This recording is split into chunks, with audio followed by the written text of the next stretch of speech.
Hello बच्चों, चलिए इस क्वेश्चन को सॉल्व करते हैं। क्वेश्चन बोला है a beam of light consisting of wavelength 650 nanometre and 550 nanometre illuminate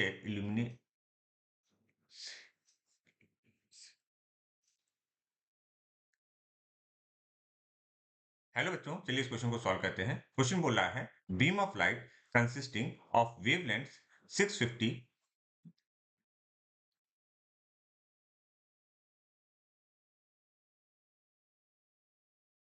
hello बच्चों, चलिए इस क्वेश्चन को सॉल्व करते हैं। क्वेश्चन बोल रहा है a beam of light consisting of wavelength 650 nanometre and 550 nanometre illuminates the Young's double slits with separation of 2 mm such that the interference fringes are formed on a screen placed at a distance of 1.2 meter from the slits.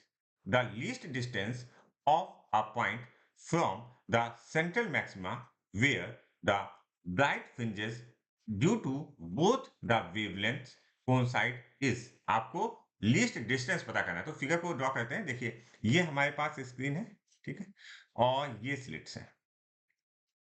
ये slits हैं, slits के सभी चीजें यहाँ पर हमको दी हैं, actually में मेंशन है।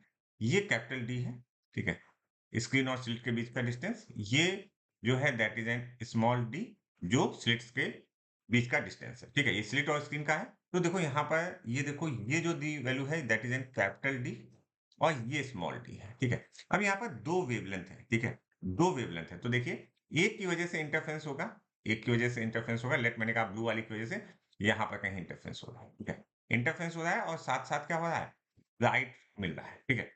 और जो सेकंड वाली वेवलेंथ है, सेकंड वाली वेवलेंथ को मैंने ग्रीन से ड्रॉ किया है, वो भी वेवलेंथ, ठीक है, वो जा रही है और उस केस में भी, ठीक है, ये यहाँ पर स्ट्राइक कर रही है। दोनों एक साइड कोइंसाइड कर रही हैं और ये जो डिस्टेंस है वो y बोला गया है, ठीक है। इस y की वैल्यू पता करनी है इस पर्टिकुलर क्वेश्चन में।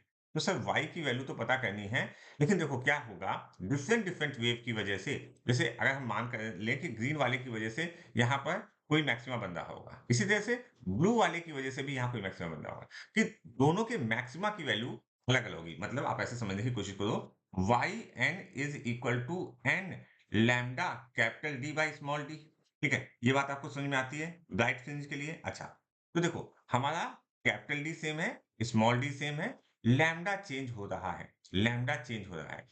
लैम्डा चेंज होने के करस्पॉन्डिंग एन चेंज होगा, तभी तो ये y की वैल्यू सेम होगी। ओके, तो हम दोनों के लिए क्या लिखेंगे? अगर हमने पहले के लिए बोला कि y1 और दूसरे के लिए y2, ठीक है?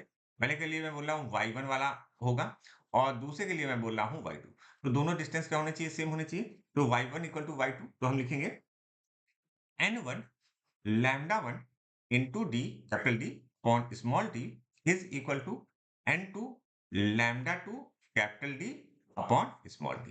तो देखो, जो जो टर्म कैंसिल आउट हो रहे हैं उनको हम कैंसिल आउट कर लेते हैं। Small D cancel, capital D cancel. यहाँ पर अगर आप रीअरेंज करोगे तो आपके पास आएगा n1 upon n2 is equal to lambda 2 by lambda 1, lambda 2 by lambda 1। अच्छा, लैम्डा 2 बाई लैम्डा 1 की वैल्यू क्या है? ध्यान से देखना, लैम्डा 2 बाई लैम्डा, ये लैम्डा 2 है, ये लैम्डा 1 है। मतलब आप इसको ऐसे लिख सकते हो 550। देखो, इसको मीटर में कन्वर्ट करने की जरूरत नहीं क्योंकि हम रेशियो ले रहे हैं, ठीक है। तो 550 अपॉन 650, ओके। ये जीरो और ये जीरो कैंसिल आउट हो जाएगा।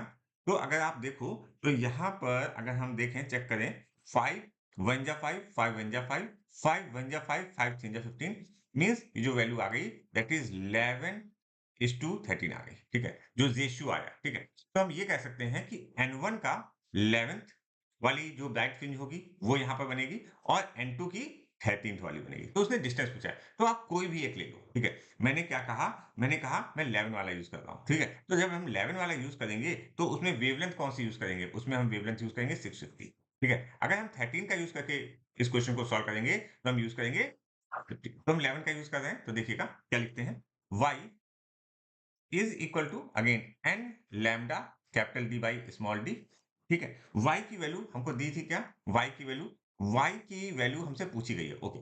तो n की वैल्यू हम लिखेंगे 11, देख लेता हूं एक बार मैं, 11 और multiplied by 650 multiplied by 10 to power of -9। D की वैल्यू क्या दी है? आई थिंक 1.2 दी है। अच्छा, 1.2 दिया हुआ है ये, ओके, अपॉन अपॉन यहाँ पर जो वैल्यू दी है दैट वैल्यू इज 2 तो आपको इसको मीटर में कन्वर्ट करना होगा, ये वैल्यू, ठीक है। आपका कैलकुलेशन अब करना बाकी रह गया और कुछ भी यहाँ पर बाकी नहीं रह गया, सिंपल कैलकुलेशन करना है और अगर आप इसको सही से कैलकुलेट कर दोगे तो आपके पास जो वैल्यू आएगी that value is 429 into 10 to power of -5। तो 10 to power of -5 I think दिख रहा है वहां पर लिखा हुआ है, हाँ ठीक है, तो ये मीटर में है। तो हमारा जो एक्चुअल आंसर है जो आपको रखना होगा दैट इज 429। तो अगर आपने 429 यहाँ पर पुट कर दिया अपनी मार्कशीट में तो आपको कंप्लीट मार्क्स मिल जाएगी।